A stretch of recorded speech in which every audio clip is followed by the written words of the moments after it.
As far-flung as Aboru in Ipaja is from the heart of Lagos, so also it seems from development. If the distance is the reason for this underdevelopment, I can't tell, but I can pretty much say the inhabitants go through a lot every day just to get around. Major streets are in poor condition, let alone the inner roads. An area opened up in the 80s has remained devoid of government presence.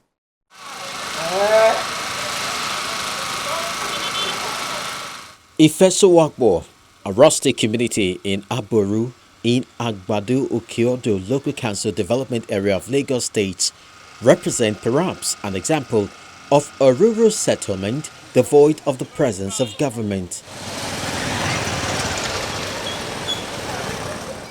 This eyewitness video shows the state of Ige Road in Aboru during the rainy season, and it gives us a hint of the situation of things in the locality.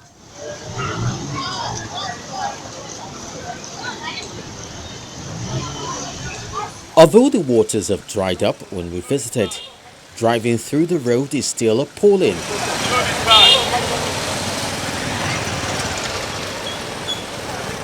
Most part of the entire stretch of the road have been eaten up by flood, leaving motorists at the mercy of large potholes. Ige Road serves as a shortcut and a relief for motorists heading to Ipaja and other areas in Alimosho to boycott gridlock on the ever-busy Lagos-Abeokuta Expressway.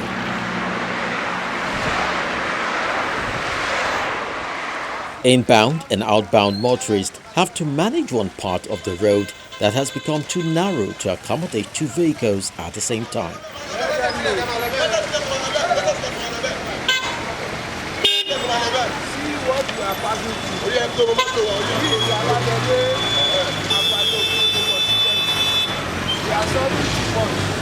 The experience of motorists on the road is a foretaste of what they go through when it rains. The community leaders are concerned about this.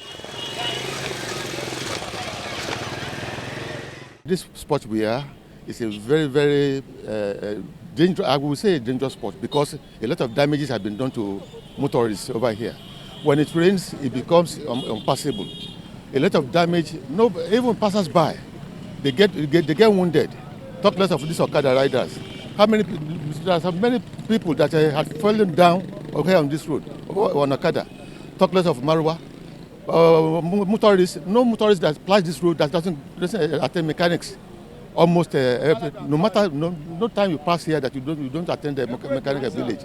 So we have been lots of letters have been written to the government over it, but we are just expecting the government to please come to our plight, come to our rescue, so that we are not totally neglected.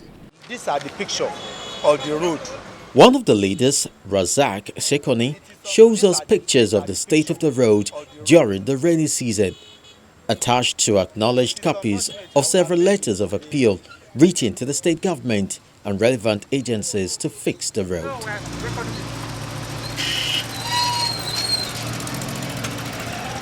We have tried a lot as a community. We used to take the road as a communal effort, because we people we have wrote series of letters to the Lagos State government. Even during the regime of Governor Ambode, he promised us. He came about 2 or 3 times to come and look at the road. Some of the letters we acknowledge from the Governor Ambode and from Jide Sanwo-Olu. They are here with me if you want to see it. In fact, it's unfortunate it is not the rainy season. If it is the rainy season, we have some pictures that we attached to the letter that we wrote to the government.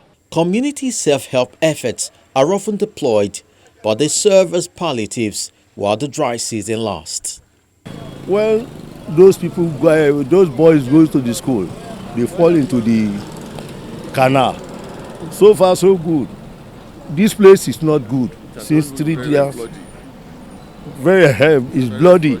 This place is not good for the past of 3 years. We wrote a lot of letters to the former governor before we get another governor, which is Sanwo-Olu now. Now, we are expecting them to come and do what for us. We go there several times, there is no returns. We just write another letter now to them. He give us this, what do you call it, reply. We are expecting reply from them.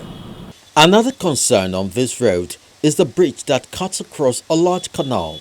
Parts of the bridge are gradually eroded as large gullies appear around its pillars. The canal also needs to be cleared of refuse.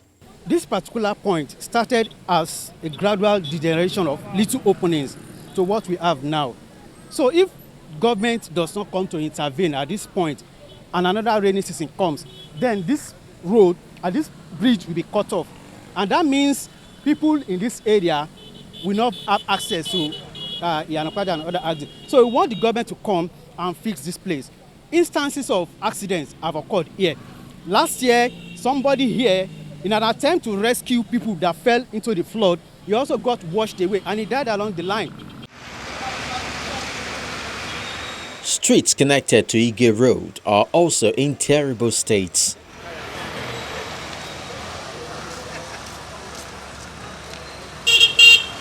Including this one, named after a former military administrator of Lagos, Ondo and Ogun states. Brigadier General Rasaki, who is believed to have opened up the area. The man did a lot for us. We call one of my senior elder in this community. We call his name Chief Olubakari. He was a CDA chairman by then. But then, this place, we doesn't have light, no school, no electricity, no gutter, no road, nothing. The man has to tell the community to dig the borehole. Where the governor have to come to commission that borehole. From that borehole, he told he has that CDA chairman, what exactly again that you want in your community? He said, we don't have electrification. Rasaki promised he will do it. He said that we don't have school, both primary and the secondary school. He promised that he will do it. That then again, this Aboru, we don't have any road at all. He promised that he will do it, and the man did everything as he promised. That is why we have to make his name as Rasaki, this Rasaki Street. And this is the longest street in this area. Also within the Feso community is Ogundimo Street. This inner road is almost cut off from others. It's inaccessible to residents living on the streets. This is a result of flood caused by heavy rains. Even some of the houses are being affected. Mrs. Aderonke Akinshola, a retired public servant, tells us a sad experience living with this road condition for 20 years. She also shares personal efforts put into fixing the part that leads to her house. I can see that the road wants to cut into two. I started putting a bag of sand, even if you look at my shop there, I put some bags there that I want to put sand, but my pocket is rich, so that I cannot do it like 2-3 weeks ago. I said even the person who is doing it for me is inside working for me now, but I'm telling him that you have to exercise patience. Let's even see if the rain will fall again, so that I will be able to get sand to put. That hole, we fill it. Still yet, they are putting rubbish there now. I don't know. This stone has been there since 2000 and something, because you know the place is too down. I was putting it in order for people to enter the shop. Interestingly, a community healthcare center is located on the street. The condition of the road could be a major reason for the low patronage of the health facility, which looks deserted and placed on lock. Otherwise, the only patronage might be from close neighbors. Like Sulaiman, hope is the word many residents of this part of Aboru have held onto for a long time, in anticipation that the Lagos state government would someday intervene in their situation. How soon that translates into reality is another kettle of fish.